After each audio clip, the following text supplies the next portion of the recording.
ഒരു സമയത്ത് നിങ്ങൾക്കൊക്കെ അറിയാം, ശശികല എന്ന് പറയുന്ന സംഘ് പരിവാറിന്റെ വിഷകല ഒരിക്കല് വലിയ വർത്തമാനങ്ങൾ പറയാൻ തുടങ്ങി. അതിനകത്ത് അവരുന്നയിച്ച ഏറ്റവും ഭീകരമായ നിറകെട്ട ആരോപണം എന്താണെന്ന് അറിയുമോ? ദേവസ്വം ബോർഡിന്റെ പണം ഉപയോഗിച്ചാണ് ഇവിടെ മദ്രസകൾ ഉണ്ടാക്കുന്നത് എന്ന്. ദേവസ്വം ബോർഡിന്റെ പണമാണ് ഇവിടെ ശമ്പളം കൊടുക്കാൻ ഉപയോഗിക്കുന്നത്. അങ്ങനെ ഹിന്ദുക്കളുടെ പൈസ കൊണ്ടാണോ? ശബരിമലയിൽ വരുന്ന വിശ്വാസികളായ ഹിന്ദു സഹോദരന്മാർ അവരിടുന്ന കാണിക്കയാണോ മദ്രസ ഉണ്ടാക്കാൻ ഉപയോഗിക്കേണ്ടത്?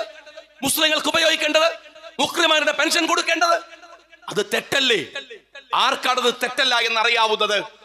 ഞാൻ ഒരിക്കൽ നിയമസഭയുടെ അകത്ത് ഈ പ്രശ്നം ഇങ്ങനെ നിരന്തരമായി സോഷ്യൽ മീഡിയയിലും മറ്റുമൊക്കെ കണ്ടുകൊണ്ടിരിക്കുന്ന ഒരു സമയത്ത് ഞാൻ ബഹുമാന്യനായ വി ഡി സതീശന്റെ അടുത്ത് വന്ന് ഒരിക്കൽ പറഞ്ഞു, പ്രിയപ്പെട്ട സതീശനോട് ഞാൻ പറഞ്ഞു, ഇങ്ങനെ ഒരു വല്ലാത്ത വാർത്ത അതിരൂക്ഷമാം വിധത്തില് കേരളത്തിന്റെ തെരുവുകളിൽ പ്രചരിപ്പിക്കുന്നുണ്ട്. ഇത് വലിയ കമ്മ്യൂണൽ പോളറൈസേഷൻ ഉണ്ടാക്കും. ഈ RSS സംഘപരിവാരങ്ങൾ ആസൂത്രിതമായി നടത്തുന്ന ഒരു പ്രചാരണമാണ്. സതീശൻ എന്നോട് പറഞ്ഞു, ഷാജി അതിനെന്ത് കാര്യമുണ്ട്, നമുക്കറിയില്ലേ? ഞാൻ പറഞ്ഞു, നിങ്ങൾക്കറിയാം, എനിക്കറിയാം, കുറച്ചു പേർക്കറിയാം, പക്ഷെ തെറ്റിദ്ധരിക്കുന്ന മനുഷ്യരുണ്ടാവില്ലേ? അദ്ദേഹം പറഞ്ഞു, ശരി, ഞാൻ ഏറ്റു. ഞങ്ങൾ അങ്ങനെയാണ്. അന്ന് നിയമസഭയിൽ സതീശന്റെ ഒരു പ്രസംഗമുണ്ട്. നിങ്ങൾ എപ്പോഴും നിയമസഭയുടെ രേഖകളിലെ ഏറ്റവും മികച്ച പ്രസംഗങ്ങൾ എടുത്താൽ സതീശന്റെ പ്രസംഗം ഉണ്ടാകും.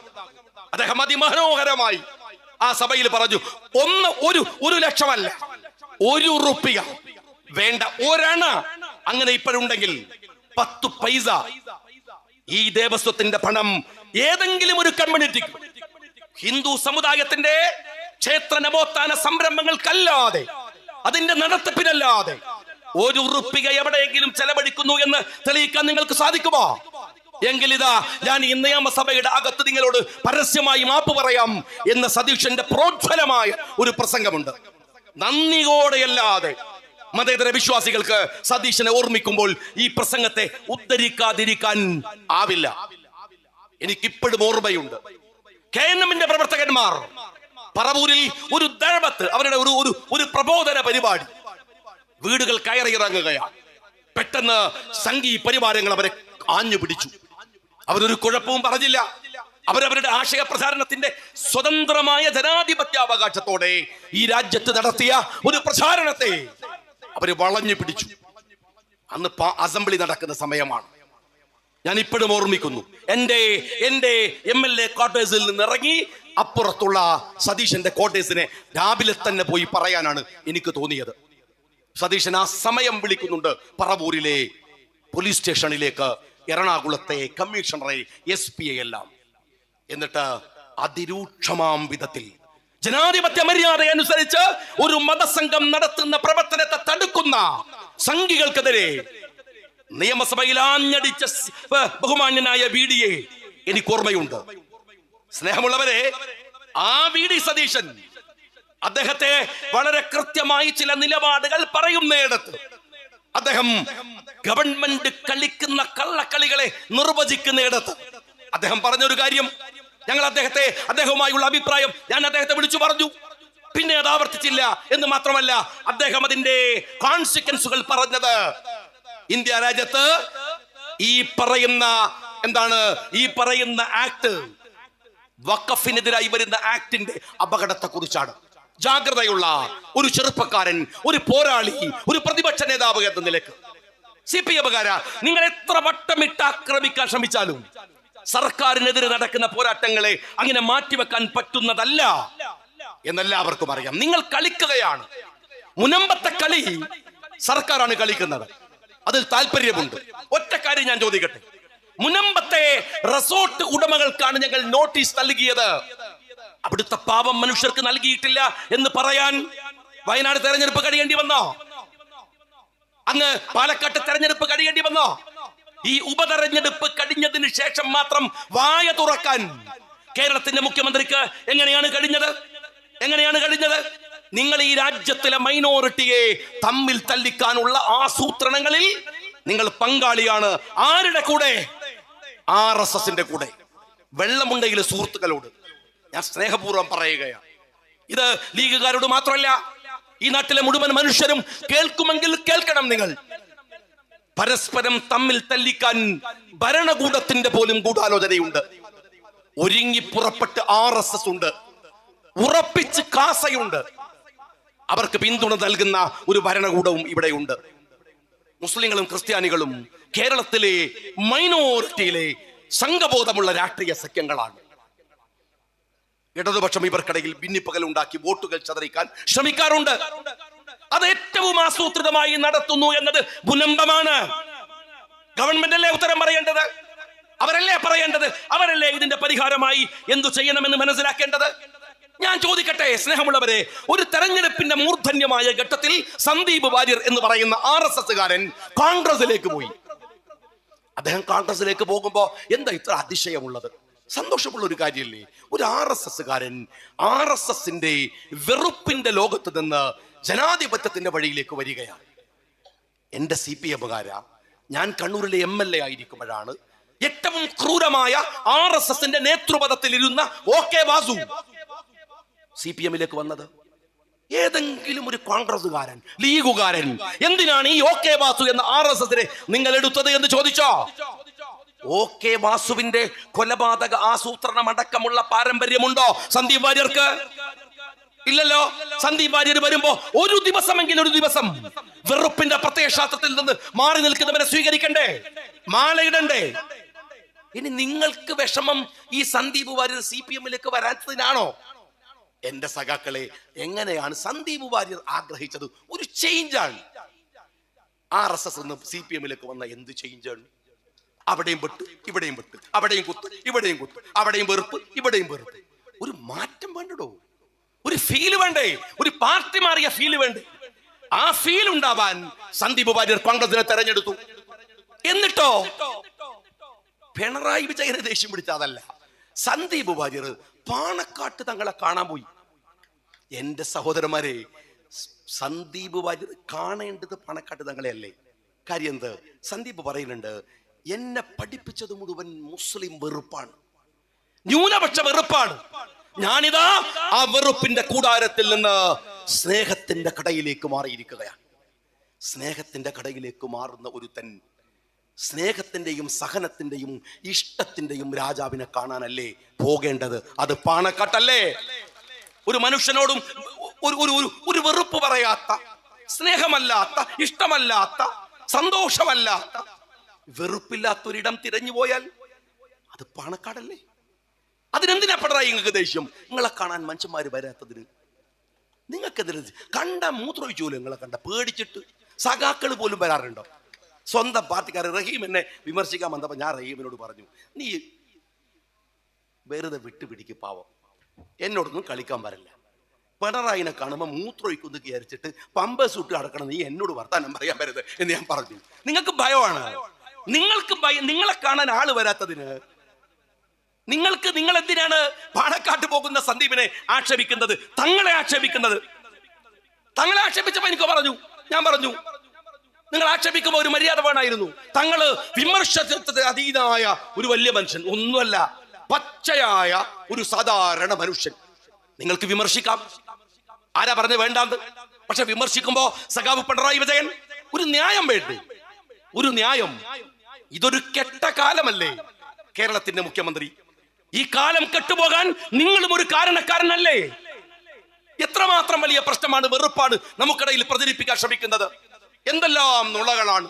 ഒരു ഭാഗത്ത് കാസയുണ്ട്, മുസ്ലിങ്ങളെയും ക്രിസ്ത്യാനികളെയും തമ്മിൽ തല്ലിക്കാൻ ഫേസ്ബുക്ക്, വാട്സാപ്പുകളിൽ നിരന്തരമായ പരിശ്രമങ്ങളുണ്ട്. ആ സമയത്ത് ആ മനുഷ്യൻ കേരളത്തിന്റെ തെരുവുകൾ മുഴുവൻ ഓടി നടന്ന് ബിഷപ്പുമാരെ കണ്ട് അവരുമായി സംസാരിച്ചു. ഈ വെറുപ്പിന്റെ മഞ്ഞിനെ ഉരുക്കി കളയണം, അവിടെ സ്നേഹം വരട്ടെ എന്നാ മനുഷ്യൻ ആഗ്രഹിക്കുന്നത്. റോമിലേക്ക് പോകുമ്പോ തലേ ദിവസം ഞാൻ വിളിച്ചിരുന്നു സാദിഖ് അലി ശിഹാബ് തങ്ങളെ. കാരണം അദ്ദേഹവും ഒത്തൊരു പരിപാടി ഉണ്ടായിരുന്നു അതിന്റെ തലേ ദിവസം. എനിക്ക് അദ്ദേഹത്തിന്റെ നടത്തം കാണുമ്പോ വലിയ സങ്കടമുണ്ടായിരുന്നു. ഒരു കാല് വലിച്ചാണ് നടക്കുന്നത്.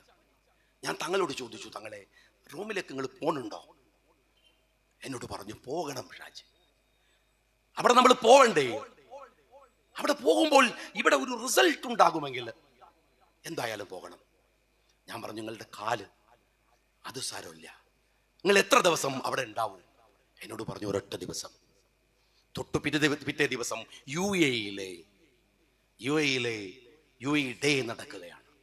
എനിക്ക് അവിടേക്ക് തിരിച്ചു വരണം. അവർ വല്ലാതെ നിർബന്ധിക്കുന്നു. ഞാൻ പറഞ്ഞു, എന്ത് യാത്രയാണ് താങ്കളെ ഇത്? എന്ത് യാത്രയാണ്? അങ്ങയുടെ കാലിന് വയ്യ. ഒരു 9 മണിക്കൂർ 10 മണിക്കൂർ അങ്ങോട്ട് ഇരിക്കുക, അവിടെ ചെന്ന് ആ തിരക്കുകളും ബഹളം കഴിഞ്ഞ് അങ്ങനെ തന്നെ മടങ്ങുക. ആരോഗ്യം നോക്കണ്ടേ താങ്കളെ? തങ്ങൾ വളരെ സ്നേഹത്തോടെ പുറത്തു തട്ടിയിട്ട് എന്നോട് പറയുന്നുണ്ട്. ഞാൻ അദ്ദേഹത്തിന് അടുത്ത് പോയിട്ട് ഇങ്ങനെ അന്ന് ചോദിക്കുമ്പോൾ എന്നോട് പറയുന്നുണ്ട്, ആ വേദനയൊന്നുമല്ല വിഷയം. എന്റെ വേദന, ഞാൻ വന്ന് റെസ്റ്റ് എടുക്കാൻ പറ്റുമോ നോക്കാം. എവിടുന്ന് റെസ്റ്റ് എടുക്കാൻ? ഞാൻ എന്ന് കണ്ടപ്പോ ആക്സിഡന്റ് ഉള്ള സ്ഥലത്തേക്ക് തങ്ങൾ പോയിരിക്കാൻ. ഒന്നുമില്ല, എന്നോട് പറഞ്ഞു റെസ്റ്റ് എടുക്കുന്നു. പക്ഷേ വേറെ പല വേദനകൾക്കും പരിഹാരം ഉണ്ടാക്കാൻ സാധിച്ചാലോ? എന്നോട് പറഞ്ഞു, ഷാജിക്കറിയുമോ, എന്റെ വാക്ക് സ്നേഹത്തെയോ അഭിമന്യനായ തങ്ങൾ എടുക്കുന്ന ഒരു എഫേർട്ടിനെയോ ബാധിക്കുമോ എന്ന് തോന്നിയിട്ട് തങ്ങൾ എന്നോട് പറഞ്ഞു, ഷാജിക്കറിയും, എത്ര മനുഷ്യരാണ് അവിടെ നിരാലംബരായി ആ മുനമ്പത്ത് കഴിയുന്നത് എന്നറിയുമോ? അതിലൊരാൾ എങ്ങാനും ഭവനരഹിതനായാൽ, അവിടെ നിന്ന് പുറന്തള്ളപ്പെട്ടാൽ, അവൻ മരിക്കുന്നത് വരെ നമുക്ക് സ്വസ്ഥമായി ഉറങ്ങാൻ കഴിയുമോ? മിസ്റ്റർ പിണറായി വിജയ, വെറുപ്പ് മാത്രം ഹൃദയത്തിനകത്ത് സൂക്ഷിക്കുന്ന നിങ്ങളോട് ഞാൻ എത്ര പറഞ്ഞാലും നിങ്ങൾക്കത് മനസ്സിലാവില്ല. നിങ്ങൾ തങ്ങളെ വിമർശിക്കുമ്പോ എന്തിനെന്ന് പറയേ, ഒരു വാക്കുകൊണ്ട് മറ്റൊരു തരം ഉപദ്രവിക്കാതെ അവരാരെയും. നിങ്ങൾ പറഞ്ഞുകൊണ്ടിരിക്കുന്ന രാഷ്ട്രീയം എന്താണ്? അവരാലോചിക്കുന്നത് മനുഷ്യർ വേദനിക്കരുതെന്നാണ്, സങ്കടപ്പെടരുതെന്നാണ്. അത് സാധിക്കലി തങ്ങളുടെ മാത്രം പ്രശ്നമല്ല, ഒരു പാരമ്പര്യത്തിന്റെ പ്രശ്നമാണ്. ഒരു പാരമ്പര്യത്തിന്റെ. അഭിമന്യനായ സയ്യിദ് മുഹമ്മദ് അലി ശിഹാബ് തങ്ങൾ, ഹൈദർ അലി ശിഹാബ് തങ്ങൾ, അവരൊക്കെ ഉണ്ടാക്കിയ ഒരു സ്ട്രക്ചറിനെ ഞാൻ അത് എന്റെ ശ്രദ്ധ കൊണ്ട് എന്തെങ്കിലും പറ്റുമോ എന്ന ഭയം, ഉറങ്ങാതെ ആരോഗ്യം നോക്കാതെ കേരളം മുഴുവൻ ഓടി നടന്ന ആ മനുഷ്യൻ ചെയ്യുന്നുണ്ട്. നിങ്ങൾ വിമർശിക്കുകയാണ്. ഞാനൊരു കാര്യം പിണറായിയോട് ചോദിക്കട്ടെ, സയ്യിദ് സാദിഖ് അലി ശിഹാബ് തങ്ങൾ മാത്രം മതേതരത്വം തെളിയിച്ചാൽ മതിയോ? സന്ദീപ് വാര്യർ വന്നപ്പോൾ നിങ്ങൾ പറഞ്ഞതാണ് ജമാഅത്തെ ഇസ്ലാമിയായിട്ട് ഞങ്ങൾ മാത്രം. നിങ്ങൾ പറയുമ്പോ അങ്ങനെ ഏത് മറ്റേ മതേതര കാർഡ് എടുത്തിട്ട് കാണിച്ചു തരാം, നിങ്ങൾ മതേതരത്താണ്, പോയി പണി നോക്കടോ. നിങ്ങൾ ആരോടും ഞങ്ങളോട് മതേതരത്തിന്റെ സർട്ടിഫിക്കറ്റ് ചോദിക്കാൻ? ഈ രാജ്യത്തെ ഒറ്റുകൊടുത്ത RSSനോടും കള്ള കമ്മ്യൂണിസ്റ്റുകളോടും എന്താണ് ഈ രാജ്യത്തിലെ ജനങ്ങൾക്കുള്ള താല്പര്യമെന്ന് ഞങ്ങൾക്ക് നന്നായിട്ട് അറിയാം. മനസ്സിലായോ? ഒറ്റുകൊടുത്തവരാണ്. 1990-കൾ വരെ 80-കൾ വരെ CPM-ന്റെ വെള്ളമുണ്ടയിലെ പാർട്ടി ഓഫീസില് ആഗസ്റ്റ് 15-ന് ത്രിവർണ്ണ പതാക നിങ്ങൾ കണ്ടിട്ടുണ്ടാവില്ല. ഈ രാജ്യം സ്വതന്ത്രമായി എന്ന് ഈ കള്ള കമ്മ്യൂണിസ്റ്റുകൾ വിശ്വസിക്കാൻ തുടങ്ങിയിട്ട് തന്നെ 10-20 കൊല്ലായിട്ടുള്ളൂ. എന്നിട്ട് നിങ്ങൾ ഞങ്ങളോട് എടോ ചോദ്യം ചോദിക്കുന്നവനെ പിടിച്ച് മണ്ണ് കടത്തിയാൽ മതി. ആ മണ്ണിൽ ഞങ്ങളുടെ പിതാമഹന്മാരുടെ ചോരയുടെ മണം അവിടെ ഉണ്ടാകും. ഈ രാജ്യത്തിന് വേണ്ടി പടപറ്റി മരിച്ചവരുടെ. നിങ്ങൾ മതേതരത്തെ തെളിയിക്കേണ്ട ഞങ്ങളുടെ ഒരു പ്രത്യേക ബാധ്യത. ആരുടെ? സാദിഖ് അലി തങ്ങളുടെ, മുസ്ലിം ലീഗിന്റെ, മുസ്ലിങ്ങളുടെ, വേറെ ആർക്കും ഇല്ല. വേറെ ആരും ഈ ഉത്തരവാദിത്തം നിർവഹിക്കേണ്ട കാര്യമല്ല. കാസ ഞാൻ പറഞ്ഞല്ലോ. എന്താണ് NDF? എന്താണ് ജമാഅത്തെ ഇസ്ലാമി? എന്താണ് PDP? ഞാൻ ചോദിക്കട്ടെ, ഈ വാക്കൊക്കെ തിരിച്ച് ചോദിക്കട്ടെ. കേരളത്തിലെ എത്ര പഞ്ചായത്തുകളില്, എത്ര മണ്ഡലങ്ങളില്, എത്ര സ്ഥലങ്ങളില് നിങ്ങൾ ഇവരുമായി സഖ്യമുണ്ടാക്കിയിട്ടുണ്ട്? അബ്ദുൽ നാസർ മദനിയെ കൊണ്ടുവന്ന് ഇരുത്തിയിട്ട് VS അച്യുതാനന്ദനെ പുറംതള്ളിയിട്ട് എന്താണ് നിങ്ങൾ കൊണ്ടു നടന്ന് സ്വീകരിച്ചത്? ഈ മലപ്പുറത്തല്ലേ? നിങ്ങൾ മനസ്സിലാക്കണം. ഞങ്ങള് പോരാട്ടം നടത്തുമ്പോ ഇവിടെ ഇപ്പോ പ്രസംഗിച്ച, എന്റെ തൊട്ടു മുമ്പ് പ്രസംഗിച്ച എന്റെ സഹോദരൻ നാസർ എമ്മാതിരി ചീത്തയായിരുന്നു എന്നെ പറഞ്ഞിരുന്നത് അറിയോ? എമ്മാതിരി ചീത്ത. ഞാൻ യൂത്ത് ലീഗിന്റെ പ്രസിഡന്റാണ്. ചീത്ത. ഞാൻ നാസറിന് ഒരു ദിവസം നാസർ വന്നിട്ട് എന്നോട് പറയാണ്, എനിക്ക് പൊരുത്തപ്പെട്ട് തരണം. ഞാൻ പറഞ്ഞു, നാസറെ പൊരുത്തപ്പെടാ, പക്ഷെ എന്തായാലും എന്ത് തെറിയാണോ നീ പറഞ്ഞത്? ഞങ്ങൾ എന്ത് ചെയ്തിട്ടാണ്? ആ നാസറല്ലേ ഇവിടെ സംസാരിച്ചത്? ഞങ്ങൾ എന്ത് ചെയ്തിട്ടാണ്? ആരാ ആക്ഷേപിക്കാത്തത് ഞങ്ങളെ? ഇപ്പോഴും പറയുന്നില്ലേ PDP-യുടെ പ്രൊഫൈലുകൾ മുഴുവൻ തെമ്മാടിത്തരം ലീഗുകാർക്കെതിരെ പറയുന്നില്ലേ? ഞങ്ങൾ ഒരു നിലപാടെടുത്തു. ആ നിലപാട് സത്യസന്ധമാണ്. പിന്നെ നിങ്ങൾക്ക് തോന്നുമ്പോഴൊക്കെ മൈക്ക് കെട്ടി ജമാഅത്തിനെ ചീത്ത പറയാൻ നിങ്ങൾ പോയി പണി നോക്ക്. നിന്റെ കൂലിയിലല്ല ഇവിടെ മുസ്ലിം ലീഗുകാരൻ പൊതുപ്രവർത്തനം നടത്തുന്നത്. നീ അത് മനസ്സിലാക്കുക. ഞങ്ങൾ അപ്പൊ വന്നിട്ട് ഷാജി എന്താ ജമാഅത്തിനെ പറയാത്തത്? അപ്പൊ ഉടനെ മൈക്ക് കെട്ടിട്ട് അങ്ങനെയാണ് ഇങ്ങനെയാണ്. താൻ പോയി പണി നോക്കടോ. ഞങ്ങൾക്കറിയാം എപ്പോഴാണ് ആ ഉത്തരവാദിത്വം നിർവഹിക്കേണ്ട സമയത്ത് സത്യസന്ധമായി നേരോടെ. അറിയുമോ CPM-കാരാ, തനിക്ക് സ്വപ്നം കാണാൻ കഴിയില്ല. മുസ്ലിം യൂത്ത് ലീഗിന്റെ ചെറുപ്പക്കാരായ ആളുകൾ കേരളത്തിന്റെ തെരുവിൽ മുഴുവൻ ജമാഅത്തിനെതിരെ, NDF-നെതിരെ, PDP-ക്കെതിരെ, RSS-നെതിരെ പൊരുതുന്ന ഒരു കാലത്ത് ഞാനന്ന് യൂത്ത് ലീഗിന്റെ ഒരു പ്രവർത്തകനാണ്. അതിന്റെ പ്രസിഡന്റാണ്. എന്നെ സയ്യിദ് ഹൈദർ അലി ശിഹാബ് നിങ്ങൾ മത്സരിക്കാൻ പറഞ്ഞു വിട്ടത് അഴീക്കോടാണ്. എനിക്ക് ഇപ്പോഴും ഓർമ്മയുണ്ട്. 27,000 വോട്ടിന് പ്രകാശം മാഷ് മത്സരിച്ചു ജയിച്ചു നിൽക്കുന്ന മണ്ഡലത്തില് ഞാൻ അവിടെ ചെന്നു. 20% താഴെ മാത്രം മുസ്ലിങ്ങൾ, അത്രേ ഉള്ളൂ. പക്ഷേ ആ തെരഞ്ഞെടുപ്പ് പ്രചാരണങ്ങൾക്കിടയിൽ എന്നെ കാണാൻ വന്ന കുറെ കുട്ടികളുണ്ട്. അടിച്ച് കാല് പൊട്ടിച്ച കാസിമാജി, ആരെ NDF-കാരൻ, കൊല്ലാൻ ശ്രമിച്ച ജാഫർ, ഓരോരുത്തർ ഇങ്ങനെ കാണാൻ വരും. നിങ്ങൾ പൊരുതണം, നിൽക്കണം. ഞാൻ വിചാരിച്ചു ഞാനൊരു തെരഞ്ഞെടുപ്പിന്റെ മുമ്പിലാണ്.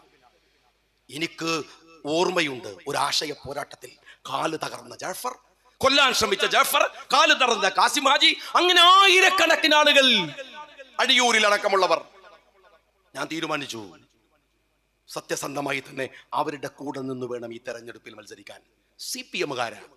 തെരഞ്ഞെടുപ്പിന്റെ അവസാനത്തെ സെക്കൻഡ് മൈക്ക് വെക്കാൻ 5 മണിയുടെ ബെല്ലടിക്കുന്നതിന് മുമ്പ് ഞാൻ അഭിവന്യനായ ഹൈദർ അലി ശിഹാബ് തങ്ങളെ പറഞ്ഞ് സാക്ഷി നിർത്തി പറഞ്ഞു, ഈ തെരഞ്ഞെടുപ്പിൽ നിങ്ങൾ എനിക്ക് വോട്ട് ചെയ്യരുത്.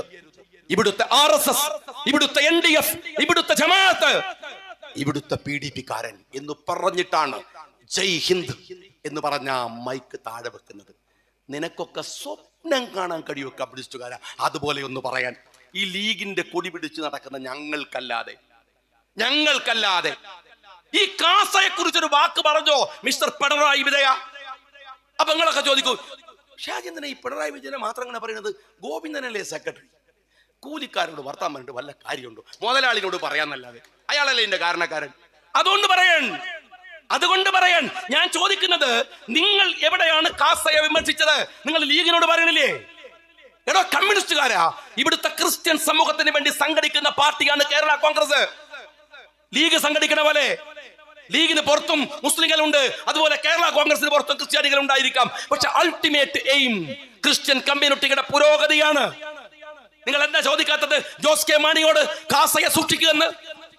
അത് നിങ്ങളെ മുന്നണിയിലാണോ? വിട്ടേക്ക്. PJ ജോസഫില്ലേ UDF-ല്? ഒന്ന് ചോദിക്കടോ PJ ജോസഫിനോട്, എന്താ നിങ്ങൾ കാസയെ സൂക്ഷിക്കാത്തത് എന്ന്? പാണക്കാട് തങ്ങളുടെ മേക്കിട്ട് കയറുന്നതിന് മുമ്പ് നിങ്ങൾ ചോദിക്കേണ്ട ചോദ്യം അതാണ്. അതെന്താ നിങ്ങൾ ചോദിക്കാത്തത്? ഇനി മറ്റൊന്ന് ഞാൻ ചോദിക്കട്ടെ. ഈ പറയുന്ന NDF-കാരൻ, ഈ ജമാഅത്തെ ഇസ്ലാമിക്കാരൻ ലീഗിലേക്ക് നുഴഞ്ഞു കയറണോത്രേ. ലീഗിലേക്ക് മുസ്ലിം ലീഗിനകത്ത് ഒരുത്തന്റെ നുഴഞ്ഞു കയറ്റവും നടക്കില്ല. പക്ഷെ ഞാൻ ചോദിക്കട്ടെ സഖാവ് പിണറായി വിജയ, RSS CPM-നകത്ത് നുഴഞ്ഞു കയറുന്നത് നിങ്ങളെ എന്താ ആവലാതിപ്പെടുത്താത്തത്? നിങ്ങൾ കണ്ടോ, കഴിഞ്ഞ ഒരു 4 ദിവസം മുമ്പ് തിരുവനന്തപുരം CPM-ന്റെ ജില്ലാ സെക്രട്ടറി സഖാവ് ജോയ്, തൊട്ടടുത്ത് വലതുഭാഗത്ത് മലപ്പുറത്തിന്റെ ഉള്ളടക്കം വർഗീയമാണ് എന്ന് പറഞ്ഞ കടകംപള്ളി സുരേന്ദ്രനെ സാക്ഷിയാക്കിയിട്ട് ജോയ് പറയാ, ഏരിയ സെക്രട്ടറി അവൻ പതുക്കെ RSS ആവുന്നത് ഞങ്ങൾ കാണുന്നുണ്ടായിരുന്നു. എന്ത്? ഏരിയ സെക്രട്ടറി പതുക്കെ RSS ആവുന്നത് ഞങ്ങൾ കാണുന്നുണ്ടായിരുന്നു. ബഹുമാന്യനായ കേരളത്തിന്റെ മുഖ്യമന്ത്രി, നിങ്ങൾക്കിതിൽ ആശങ്കയില്ല? ഒട്ടും ആശങ്കയില്ല? എന്നാ ഒന്നും കൂടി ഞാൻ ആശങ്ക ചോദിക്കട്ടെ. ഞങ്ങൾക്ക് പ്രിയങ്ക ഗാന്ധി രാഹുലിനേക്കാൾ വലിയ ഭൂരിപക്ഷത്തിൽ ജയിച്ചു. പക്ഷെ ഈ വയനാട്ടിലെ 175-ലധികം ബൂത്തുകളിൽ UDF-ന്റെ വോട്ടിന്റെ തൊട്ടു താഴെ RSS ആണ്, BJP ആണ്. ഞാനൊരു വയനാട്ടുകാരൻ എന്ന നിലയ്ക്ക് എനിക്ക് ആശങ്കയുണ്ട്. എന്തെന്നാൽ വയനാട്ടിനൊരു സൗഹൃദമുണ്ട്. രാഷ്ട്രീയത്തിന്റെ, മതത്തിന്റെ, പാരസ്പര്യത്തിന്റെ. കൽപ്പറ്റങ്ങാടിയില് ഒരിക്കൽ ലീഗിന്റെ പൊതുയോഗം നടക്കുമ്പോ, ഒരു സ്റ്റേറ്റ് ജാഥ നടക്കുമ്പോ താഴെ VS അച്യുതാനന്ദൻ വരുന്നുണ്ട്. റെഡ് വോളണ്ടിയർമാർ കൽപ്പറ്റയെ മുകളിൽ നടക്കുന്ന ലീഗ് പൊതുയോഗത്തിനിടയിലൂടെ ഒരു വണ്ടിയിൽ ഇങ്ങനെ പോകുമ്പോ എന്റെ അടുത്തുണ്ടായിരുന്ന കണ്ണൂരിലെ സുഹൃത്ത് പറഞ്ഞു, അത്ഭുതമാണ് കേട്ടോ ഇത്. വയനാട്ടുകാരങ്ങനെയാണ്. രാഷ്ട്രീയത്തിനകത്തും ഒരു മര്യാദയുണ്ട്, മതസമൂഹങ്ങൾക്കിടയിലും മര്യാദയുണ്ട്. ഈ കാണുന്ന പച്ച പോലെ ഒരു തണുപ്പ്, സ്നേഹത്തിന്റെ തണുപ്പ് വയനാട്ടുകാരുടെ ഹൃദയത്തിലുണ്ട്. ഇത് കേരളത്തിലെ മറ്റു ജില്ലകളിൽ ഇല്ലാത്തതാണ്. സൂക്ഷിക്കണം സ്നേഹമുള്ളവരെ. 175 ബൂത്തുകളിൽ 2ാം സ്ഥാനത്ത് നിന്ന് CPM മാറിപ്പോയതിൽ സന്തോഷമില്ല ഞങ്ങൾക്ക്. പക്ഷെ ആശങ്കയുണ്ടോ പിണറായി വിജയ? ഈ സയ്യിദ് സാദിഖ് അലി ശിഹാബ് തങ്ങളുടെ പറകിൽ നടക്കുന്ന നേരം ഇതിനെക്കുറിച്ചൊരു വാക്ക് പറയാൻ എന്തേ അങ്ങക്ക് കഴിയാത്തത്? എന്തേ കഴിയാത്തത്? ഒരു കാര്യം ഇവിടുത്തെ CPM-കാരൻ സൂക്ഷിച്ചോ, വയനാട് നിങ്ങൾ വിചാരിക്കുന്നതിനേക്കാൾ വലിയ അപകടത്തിലേക്ക് നിങ്ങൾ അറിയാതെ കൊണ്ടുപോയി എത്തിക്കുന്നുണ്ട്. ഇത് രാധാകൃഷ്ണന് പകരം വന്ന ഒരു മന്ത്രിയുടെ മണ്ഡലമല്ലേ? ദളിതുകളെ, ആദിവാസികളുടെ, അവരുടെ പുരോഗതിക്ക് വേണ്ടി പ്രവർത്തിക്കേണ്ട ഒരു പ്രദേശമല്ലേ? എന്നാൽ നിങ്ങൾ മനസ്സിലാക്കിക്കോ, ഈ 8 കൊല്ലക്കാലത്തിനിടക്ക് വയനാട്ടിലെ ആദിവാസി സ്കൂളുകളിലെ കുട്ടികളുടെ ഡ്രോപ്പ് ഹൗസ് 70%. കുട്ടികൾ കൊടിഞ്ഞു പോവുകയാണ്. ആദിവാസി കുട്ടികൾ 1ഉം 10ഉം അല്ല, 70%. 5ഉം 6ഉം കുട്ടികൾ മാത്രമുള്ള ക്ലാസ് മുറികൾ, ദളിത് ക്ലാസ് മുറികൾ, ആദിവാസികൾ ക്ലാസ് മുറികളിൽ ഉണ്ട്. എങ്ങനെയാണ് ഇവർ കുടിയൊഴിഞ്ഞു പോകുന്നത്? ഇവിടെ ഒരു പ്രശ്നം കൂടെ ഞാൻ പറയട്ടെ. നിങ്ങൾ, ബഹുമാനപ്പെട്ട മന്ത്രിയോടുകൂടെ പറയട്ടെ, നിങ്ങൾ ചെയ്യുന്നത് അപകടകരമായ ഒരു പ്രവണതയാണ്. അപകടകരമായ പ്രവണത എന്താണെന്നറിയുമോ? നിങ്ങൾ ഈ ദളിത് സമൂഹത്തെ അനാവശ്യമായ രാഷ്ട്രീയത്തിന് വേണ്ടി ഉപയോഗിക്കുന്ന ഒരു പണി നിങ്ങൾക്കുണ്ട്. നിങ്ങൾ ഓർത്തു നോക്കൂ, ഇവിടുത്തെ മുസ്ലിങ്ങൾ എങ്ങനെയാണ് ഈ സംഘാടന രീതിയിലേക്ക് വന്നത്? പള്ളികൾ, സ്കൂളുകൾ, മദ്രസകൾ, പുരോഗതികൾ, നാട്ടിന്റെ മുഖ്യധാരയിൽ അവരെങ്ങനെയാണ് എത്തിയത്? നവോത്ഥാന സംരംഭങ്ങൾക്ക് വേണ്ടി പ്രവർത്തിക്കാൻ ഒരു വക്കം അബ്ദുൽ ഖാദർ മൗലവി ഉണ്ടായിരുന്നു, സീതി സാഹിബ് ഉണ്ടായിരുന്നു, ബാഫഖ് തങ്ങൾ ഉണ്ടായിരുന്നു. നായർ സമൂഹം മുഖ്യധാരയിലെത്തിയത് മന്നത്തു പത്മനാഭന്റെ പരിശ്രമ ഫലമാണ്. ഈഴവ സമുദായം മുഖ്യധാരയിലെത്തിയത് ശ്രീനാരായണ ഗുരുദേവന്റെ ഏറ്റവും മഹോന്നതമായ പ്രവർത്തനങ്ങൾ കൊണ്ടാണ്. എന്നാൽ ക്രിസ്ത്യാനികൾ നേരത്തെ തന്നെ വെൽ ഓർഗനൈസ്ഡ് ആണ്. അവര് നേരത്തെ തന്നെ വിദ്യാഭ്യാസ സ്ഥാപനങ്ങളുണ്ട്, വിദ്യാഭ്യാസമുണ്ട്, സ്കൂളുണ്ട്, ആശുപത്രിയുണ്ട്, കോളേജുണ്ട്, സൗകര്യങ്ങളുണ്ട്. എന്നാൽ ഇവിടുത്തെ ദളിതുകളെ നിങ്ങൾ പഠിക്കണം. ഞാൻ ഓരോ ലീഗുകാരനോടും പറയുന്നു, നിങ്ങളും ഒരു ഉത്തരവാദിത്തമായി ഏറ്റെടുക്കണം. ഈ കോളനികൾ സൂക്ഷിക്കണം. ഞാൻ പലപ്പോഴും ഒരു വയനാട്ടുകാരൻ എന്ന നിലക്ക് പലരുമായി സംവദിക്കാറുണ്ട്. ഇടതുപക്ഷക്കാർ പറയുന്ന ഒരു കാര്യം എന്താ? നിങ്ങള് കോളനികളായി തനിമയോടെ നിൽക്കണം. ആദിവാസികൾ അവർ ജീവിച്ചു വരുന്ന ചുറ്റുപാടിൽ നിന്ന് പറിച്ചു നട്ടാൽ അവര് വേറെന്തോ ആയിപ്പോകും. അതുകൊണ്ട് എൻ ഊര്, മുഖ്യമന്ത്രിയുടെ മരുമോന്റെ ടൂറിസം പരിപാടിയാണ് എൻ ഊര്. എന്നിട്ട് അവിടെ കുറെ ആദിവാസികളുടെ കലാപരിപാടികളൊക്കെ അവതരിപ്പിച്ച് ടൂറിസം ഉണ്ടാക്കുകയാണ്. എന്റെ സഖാവേ, ഞാൻ നിങ്ങളോട് ചോദിക്കുന്നത് ഒരു ചോദ്യം. മലപ്പുറത്തെ മാപ്പിളയുടെ, മലബാറിലെ മാപ്പിളയുടെ ചിത്രം നിനക്ക് ഓർമ്മയുണ്ടോ? കറുത്ത കാച്ചി മുണ്ടൊടുത്ത മാപ്പിള പെണ്ണുങ്ങള്, കള്ളിമുണ്ട്, ഒരു നല്ല പച്ച ബെൽറ്റ്, അരയിൽ ഒരു പേനാക്കത്തി. ഇതല്ലേ മാപ്പിള? തനിമ നിലനിർത്താൻ ആ മാപ്പിളനെ നീ സമ്മതിച്ച?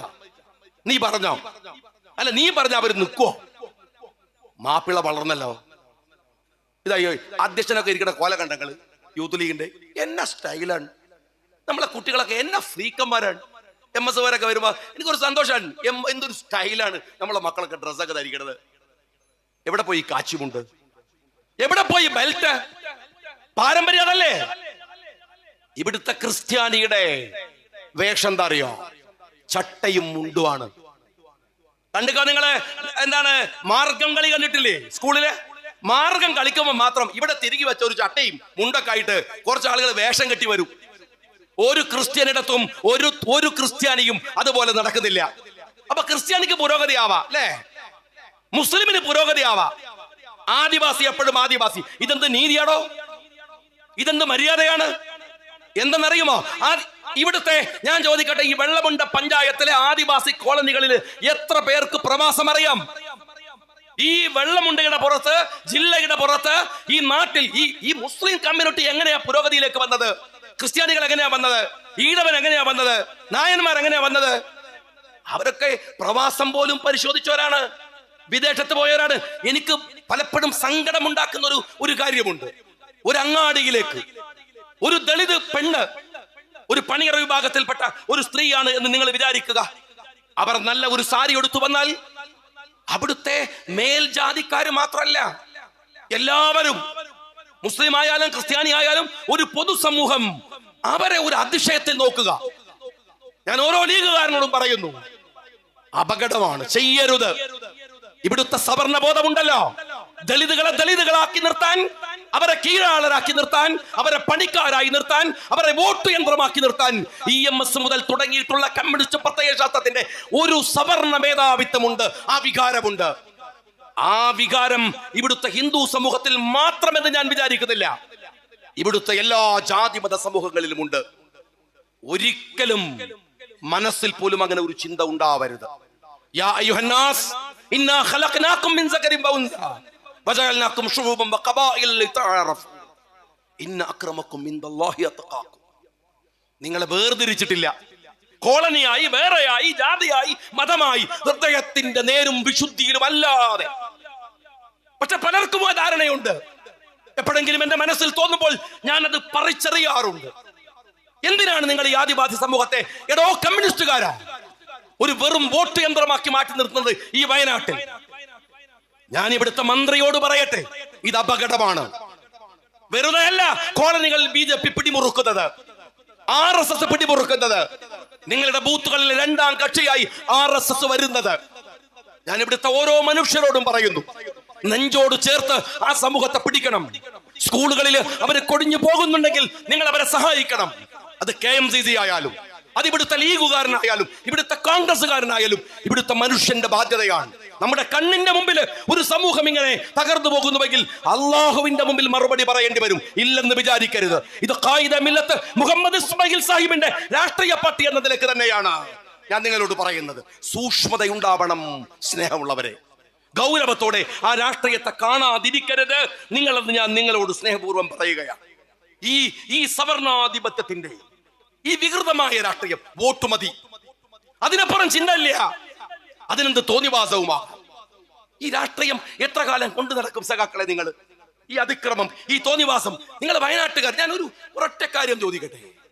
കണ്ണൂരില് നവീൻ ബാബു ആത്മഹത്യ ചെയ്തു എന്ന് നമ്മൾ വിചാരിച്ചു.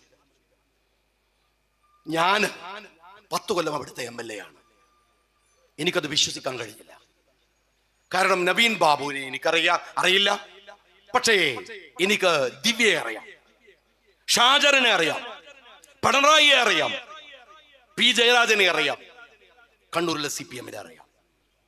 ഇതൊരു സ്വാഭാവികമാണെന്ന് ഞാൻ കരുതിയില്ല. ഞാന് നവീൻ ബാബുവിന്റെ കുടുംബം കോടതിയെ സമീപിക്കുന്നതിന് മുമ്പ് ഞാൻ പലയിടത്തും സംസാരിച്ചു. എന്താ നിങ്ങൾ വിചാരിക്കണം, എന്താണ് ദിവ്യ എന്തോ ഒരു വർത്താനം പറഞ്ഞപ്പോ കൈക്കൂലി വാങ്ങിയല്ലോ എന്ന് ബേജാറായിട്ട് നവീൻ ബാബു ആത്മഹത്യ ചെയ്തു എന്നാണോ? കണ്ണൂരിലെ കലക്ടറുടെ തൊട്ട് താഴെയുള്ള ഉയർന്ന പോസ്റ്റിലിരിക്കുന്ന ADM ആണ് ആ മനുഷ്യൻ. 2 പെൺകുട്ടികളാണ്. അയാളെ കാത്ത് അവർ തൊട്ടു പിറ്റേ ദിവസം അതിരാവിലെ റെയിൽവേ സ്റ്റേഷനിൽ എത്തും. അച്ഛൻ വരുന്നു എന്നറിഞ്ഞ് അവർ ഉറങ്ങാതെ കാത്തിരിക്കുന്നുണ്ടാകും. ഇനിയുള്ള നാളുകളിൽ ഞങ്ങളോടൊപ്പം ഞങ്ങളുടെ സായം സന്ധ്യകളിൽ ഞങ്ങളുടെ പൊന്നച്ഛനും കൂടെ ഉണ്ടാകും. ഹിന്ദു ആചാരപ്രകാരം ശവസംസ്കാര ചടങ്ങുകൾ നടത്താൻ ആൺകുട്ടികളാണ്. പക്ഷെ കണ്ടോ നിങ്ങൾ, ആ പെൺകുട്ടികൾ ഒരുപക്ഷേ ആചാരങ്ങൾ പറയുന്നവർ സ്തബ്ധരായി നിൽക്കെ ആ പെൺകുട്ടികൾ ആ ചിതയിലോടനുബന്ധമായ ആചാരങ്ങൾ ചെയ്യുന്നത്. നവീൻ ബാബു മരിക്കുന്നതിന് മുമ്പ്, മക്കളെ ഞാൻ പോവാണ്, എന്റെ പേരിൽ നിങ്ങൾ തലകുരിക്കരുതേ, ഞാനൊരു അഴിമതിയും നടത്തിയിട്ടില്ല, ഞാൻ അത്തരക്കാരനല്ല എന്ന് നവീൻ ബാബു ഒരു കടലാസിൽ കുറിച്ചു വെച്ച് ഒരു വാട്സാപ്പിൽ ടൈപ്പ് ചെയ്തു വെച്ച്, അതല്ലെങ്കിൽ ഒരു മെസ്സേജ് എഴുതിയിട്ട് അവർക്ക് അയച്ചില്ല. നവീൻ ബാബുവിന് ഒരു ഭാര്യയുണ്ട്, നല്ല വിവരമുള്ള ഭാര്യ, വിദ്യാഭ്യാസമുള്ള ഭാര്യ, ജോലിയുള്ള ഭാര്യ. പറയാണ്, ഭാര്യയോട് നവീൻ ബാബു പറയാണ്, ഞാനിത് അപമാനിക്കപ്പെട്ടു, എനിക്കറിയില്ല, ഞാൻ മരിക്കുകയാണ്. 2 പെൺകുട്ടികളാണ് കേട്ടോ, അവരുടെ വിദ്യാഭ്യാസം നീ നോക്കണം, നീ അവരെ വളർത്തണം, എനിക്ക് വേണ്ടി അത് ചെയ്യണം കേട്ടോ. ഈ യാത്ര പറയാൻ ആ മനുഷ്യൻ തയ്യാറാവില്ല എന്ന് നിങ്ങൾ വിചാരിക്കുന്നുണ്ടോ? നവീൻ ബാബുവിന്റെ ആത്മഹത്യാ കുറിപ്പ് എവിടെ? ഞാൻ ചോദിച്ചു, നവീൻ ബാബു മരിച്ചു കിടക്കുന്നു എന്ന് പറയുന്ന സ്ഥലത്ത് നിന്ന് 2 കിലോമീറ്റർ ഇല്ല കണ്ണൂർ ജില്ലാ ഗവൺമെന്റ് ആശുപത്രിയിലേക്ക്,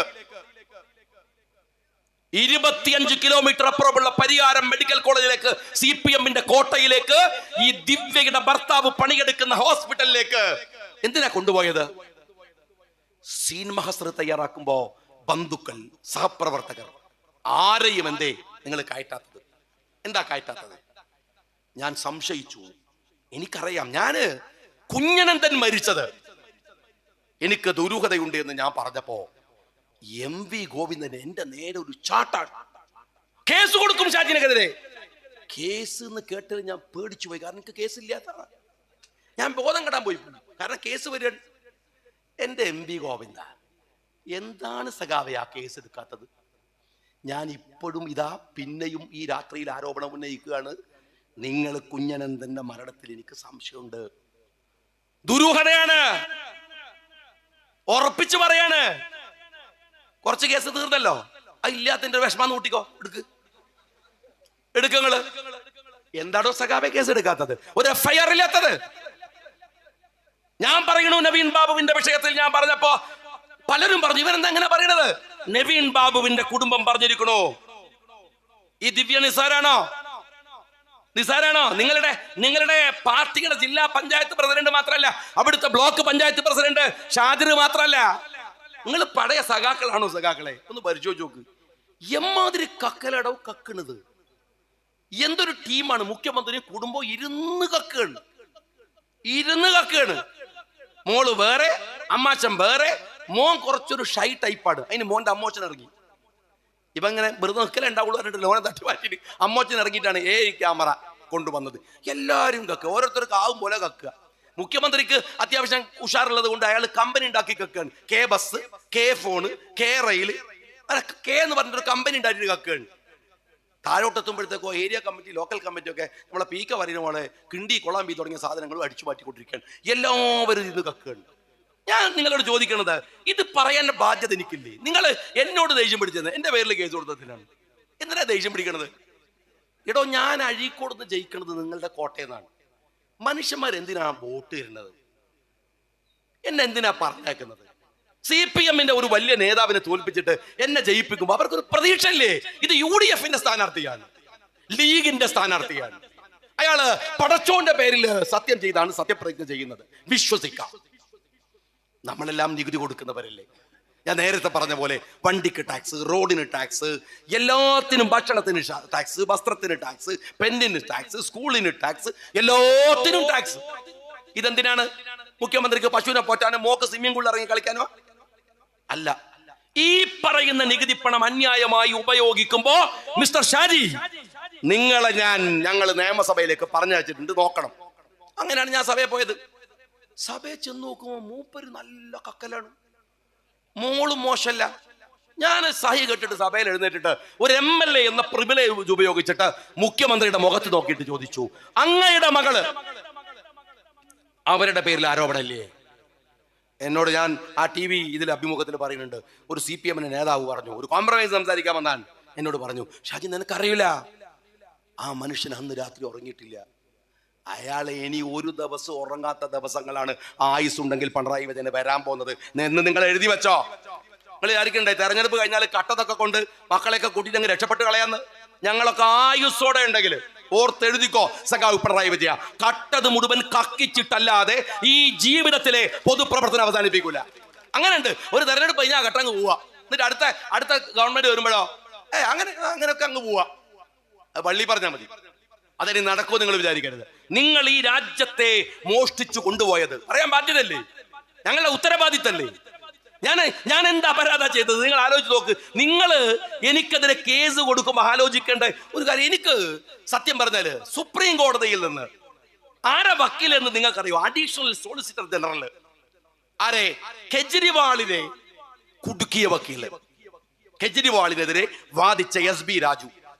രണ്ടാമത്തെ വക്കീലാണ് ഞങ്ങള് ഒരു സിറ്റിങ്ങിന് 25 ലക്ഷം രൂപ കൊടുക്കുന്ന നീരജ് കൗൾ. എനിക്കെതിരെ ഞാൻ എന്റെ ആവതിനനുസരിച്ചിട്ട് ഞാനൊരു വക്കീലിനെ വെക്കുകയാണ്. 11 മണിക്ക് എൻ്റെ ബഹുമാന്യനായ സഹോദരൻ, നമ്മുടെ പ്രിയപ്പെട്ട MP ഹാരിസ് മീരാനും, അതുപോലെ തന്നെ അവിടെ നിന്ന് ഡൽഹിയിൽ നിന്ന് പ്രിയപ്പെട്ട അഡ്വക്കേറ്റ് മർസൂഖും വിളിച്ചിട്ട് പറയാണ്, നമ്മൾ ജയിച്ചു. ഞാനിങ്ങനെ ദേഹത്ത് തൊട്ടു നോക്കുകയായിരുന്നു. എനിക്ക് അള്ളാഹുവിന്റെ ഒരു സ്പർശമുണ്ടല്ലോ. സ്നേഹമുള്ളവരെ, ജീവിതത്തിൽ നമുക്ക് അങ്ങനെ ചില ഘട്ടങ്ങൾ ഉണ്ടാകും.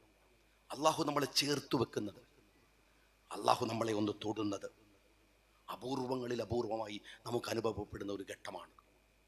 ആ ഫീലിംഗ് ആണ് നാഥന്റെ മുമ്പിൽ ഞാൻ ആ നിമിഷം സുജൂദിലേക്ക് പോയി. എനിക്ക് എങ്ങനെയാണ് കഴിയുക ഇവരോട് മത്സരിച്ച് ജയിക്കാൻ? നീതിയില്ലെങ്കിൽ, സത്യമില്ലെങ്കിൽ, ധർമ്മമില്ലെങ്കിൽ, അതിനകത്ത് സത്യസന്ധമായ കാര്യമില്ലെങ്കിൽ. 2 കേസാണ് തള്ളിയത്. ഒന്ന് ED-യെ, ഒന്ന് വിജിലൻസിനെ. എത്ര ഉപദ്രവിച്ചു എന്ന് നിങ്ങൾക്കറിയോ? ഞാന് 4 കൊല്ലം MLA ആയി നിൽക്കുമ്പോ ഒരു ഉറുപ്പിക സാലറി ഇല്ല. തിരുവനന്തപുരത്ത് നിങ്ങളൊക്കെ വരുമ്പോ വയനാട്ടുകാരല്ല നീ അയച്ചു വന്നാൽ എന്റെ MLA ക്വാർട്ടേഴ്സിൽ വരാം. അവിടെ വന്നാൽ ഞാനിങ്ങനെ പത്രാസിൽ ഇരിക്കുന്നുണ്ടാവും. ക്വാർട്ടേഴ്സിന്റെ വാടക ഞാൻ കൊടുക്കണം.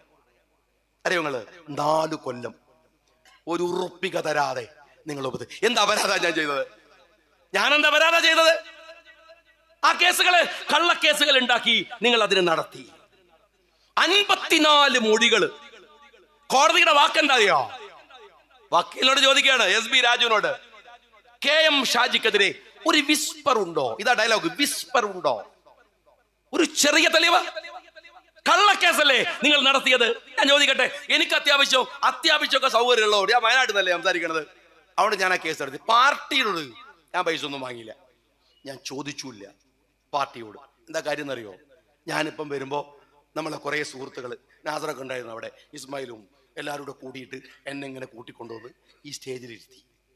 നിങ്ങൾ താഴെ ഇരിക്കുകയാണ്, ഞാൻ നിങ്ങളുടെ കുറച്ച് മുകളിൽ ഇവിടെ നിൽക്കുകയാണ്. നിങ്ങൾ ഹൃദയം അറിഞ്ഞിട്ടാണ് ഷാജി അവിടെ നിന്നോ എന്ന് സമ്മതിച്ചത്.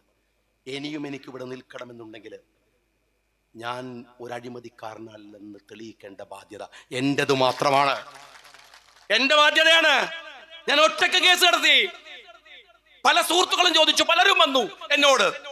എന്റെ ആത്മബന്ധങ്ങളുള്ള സുഹൃത്തുക്കളല്ലാതെ ആരുടെ അടുത്ത് പോയില്ല. ഒരു സിറ്റിങ്ങിന് എത്ര രൂപ വേണം സുപ്രീം കോടതിയിൽ എന്ന് നിങ്ങൾക്കറിയാം. പക്ഷെ ഉള്ളിലൊരു കനലുണ്ടായിരുന്നു. എന്റെ മകള് പഠിക്കുന്ന സ്കൂളിൽ പോയി അപമാനിക്കാൻ ശ്രമിച്ചു ഈ പിണറായിയുടെ കയ്യാളന്മാർ. മക്കള് പഠിക്കുന്നിടത്ത് കരഞ്ഞു മകള് വീട്ടിൽ വന്നത് എനിക്ക് ഓർമ്മയുണ്ട്. രാവിലെ 7 മണിക്ക് എന്റെ ഭാര്യയെ ചോദ്യം ചെയ്യാൻ കൊണ്ടുപോയിട്ട് രാത്രി 12:30 മണിക്ക് എന്റെ ഉവൈസ്, അന്ന് എന്റെ കൂടെയുണ്ട് ജില്ലാ ട്രഷറർ, വീട്ടിൽ എന്നെ സമാധാനിപ്പിക്കാൻ ഞാൻ പൊട്ടിത്തെറിച്ച് ബഹളമുണ്ടാക്കുമ്പോഴാണ് എന്നെന്തു ചെയ്തോ നിങ്ങള്? 4 തവണയാണ് എന്റെ വീട് അളന്നത്. അടിച്ചു വരാൻ വരുന്ന മാതിരിയാ വന്നത് അളക്കാൻ. ആഴ്ചക്ക് 50 ലക്ഷം രൂപയോളം തെരഞ്ഞെടുപ്പിന്റെ പിറ്റേ ദിവസം എന്റെ വീട്ടിൽ നിന്ന് പിടിച്ചെടുത്തപ്പോ സഖാക്കൾ പറയാണ്, ക്ലോസറ്റ് നിന്ന് പിടിച്ചെടുക്കൽ വേറെ സാധനമാണ്, തനിക്ക് സെൻസ് ഇല്ലാത്തതുകൊണ്ടാണ്. അത് തന്റെ സ്വഭാവത്തിന് ചേർന്ന കാര്യമാണ്.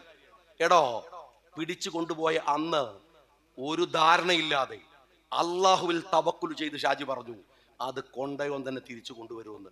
കൊണ്ടുവന്നടോ, അതിപ്പോ എന്റെ കയ്യിലാ. അറിയോ നിനക്ക്? നിയമത്തിന്റെ എല്ലാ വഴിയിലും കത്തിയില്ല, കൊടുവാളില്ല, തോന്നിമാസം പറച്ചിലില്ല, ഒരു പേന കത്തി പോലും ഇല്ല, ബ്ലേഡ് ഇല്ല.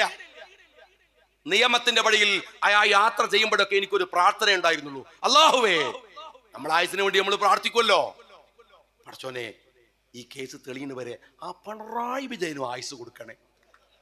ഞാൻ അങ്ങനെ ദ്വാരക്കുന്ന എന്നെ പറ്റി നിങ്ങളൊന്ന് ആലോചിച്ച് നോക്കിയാ. ഇവിടെ വന്നിട്ട് ഞാനിങ്ങനെ പറയുന്നിട്ട് രാവിലെ ഇരുന്നിട്ട് പിണറായിക്ക് ആയുസ് കൊടുക്കണേ. ഇത് കാണാൻ ആ മനുഷ്യൻ കണ്ണ് നിറയെ കണ്ടു.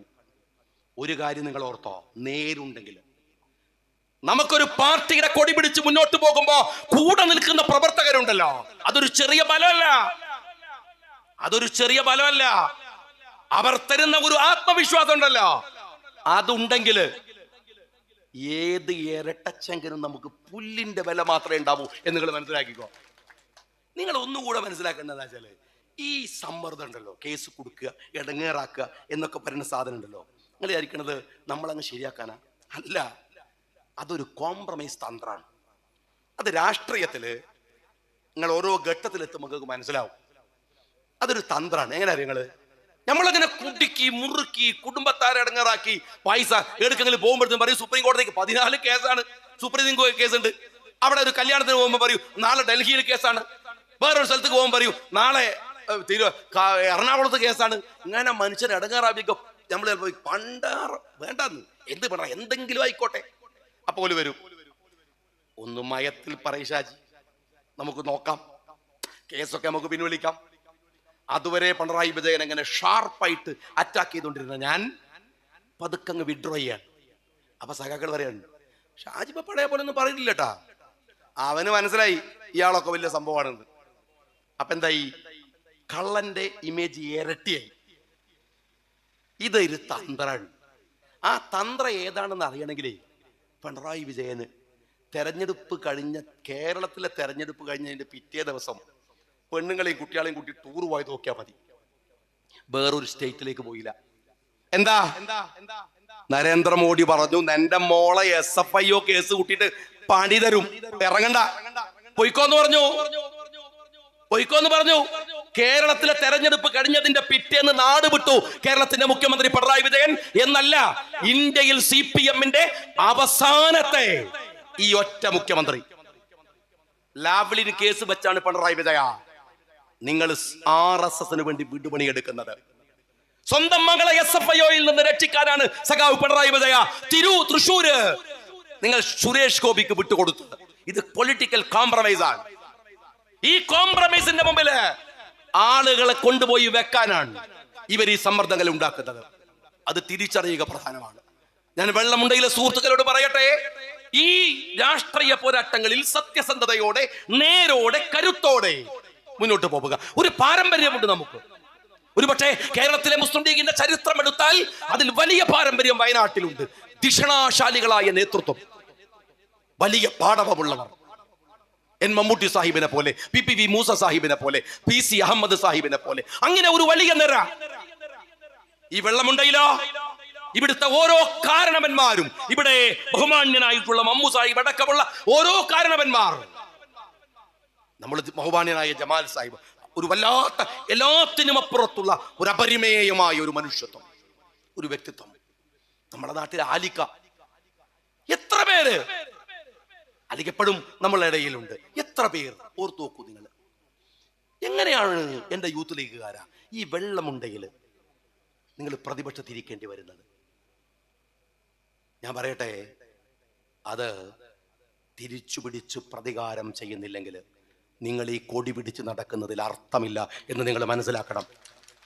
നിങ്ങൾ മമ്മു സാഹിബിന്റെ പേരിൽ ഒരു വേദി കെട്ടിയാ പോരാ. ആ മമ്മു സാഹിബിനോട് നിങ്ങൾക്ക് നന്ദിയും കടപ്പാടുമുണ്ടെങ്കിൽ മമ്മു സാഹിബിന്റെ രാഷ്ട്രീയ പാരമ്പര്യത്തിലേക്ക് വെള്ളമുണ്ടയെ തിരിച്ചു കൊണ്ടുവരാൻ നിങ്ങൾക്ക് കഴിയുന്നില്ലെങ്കിൽ അത് പരാജയമാണ്. ഞാൻ ഉറപ്പിച്ചു പറയുന്നു. എന്റെ പ്രിയപ്പെട്ട ഒരുപാട് കൂട്ടുകാർ ഇവിടെയുണ്ട്, നേതാക്കന്മാർ ഇവിടെയുണ്ട്. നിങ്ങൾ വിചാരിച്ചാൽ ഇത് അസാധ്യമല്ല.